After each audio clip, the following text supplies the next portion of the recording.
Assalamualaikum warahmatullahi wabarakatuh. Waalaikumsalam warahmatullahi wabarakatuh. Saya akan mendongeng Balas Budi Burung Bakar. Dahulu kala di suatu tempat di Jepang, hidup seorang pemuda bernama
Raja Kediri memiliki putri yang sangat cantik dan baik hati, bernama Dewi Sanggalangit.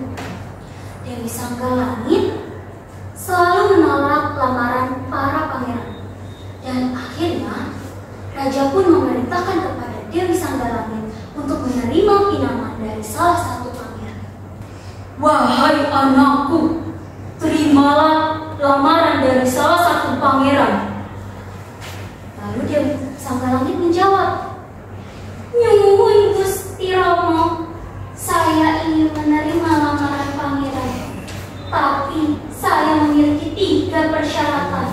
Syarat pertama, mengadakan pertunjukan yang belum pernah ada di dunia ini. Syarat kedua, pertunjukan itu harus diiringi 140 penunggang kuda kembar. Syarat ketiga, membawa binatang berkepala 2. Raja pun kaget dan heran dengan syarat yang diajukan oleh Dewi Sanggalangit. Tetapi raja tetap mengumumkannya kepada para pangeran. Tiba-tiba, boom! Seekor singa ganas muncul, jelmaan Pangeran Singa Barong. Pangeran Singa Barong sangat licik. Ia ingin merebut kesiapan Pangeran Kelana. Lalu, tiba-tiba, merak milik Pangeran Kelana hinggap di tubuh sang singa dan mematuk kutu-kutu yang ada di tubuh singa. Singa pun terlena, dan saat yang bersamaan, Pangeran Kelana mengambil cambuk sakti miliknya. Cuk! Ia mengarahkan kepada singa dan merak. Tiba-tiba, tubuh merak dan singa saling menempel. Ia tidak dapat dipisahkan. Lalu, singa pun berhasil dijinakkan oleh Pangeran Kelana. Lengkap sudah persyaratan yang diajukan Dewi Sanggalangit. Pangeran Kelana pun bergegas menuju kerajaan Kediri. Dewi Sanggalangit pun sangat senang dengan pementasan yang ditampilkan oleh Pangeran Kelana. Ia juga sangat terpesona oleh binatang berkepala 2, kepala merak dan kepala singa. Akhirnya Dewi Sanggalangit menerima lamaran dari Pangeran Kelana. Dan sejak saat itu, pertunjukan yang Pangeran Kelana mainkan dinamakan Reog Ponorogo.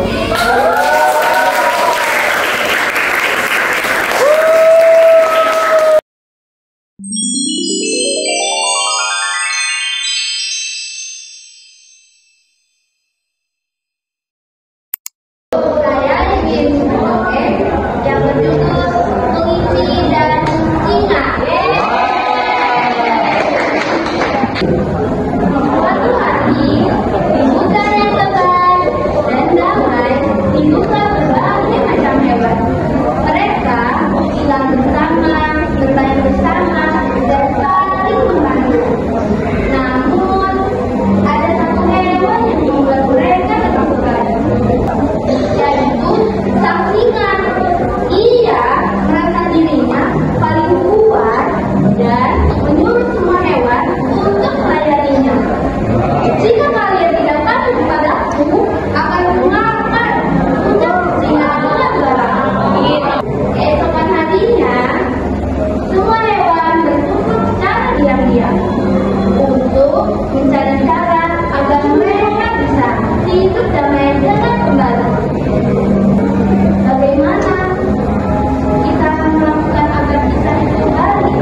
singa menyuruh kelinci untuk mengajaknya untuk ketemu singa lain. Ada aku ke sana. Si kelinci lalu membawa sang singa ke tempat singa lain. Sesampai di sumur, sang kelinci menuntut sumur itu. Itu wahai sang singa, dia mendekat di situ.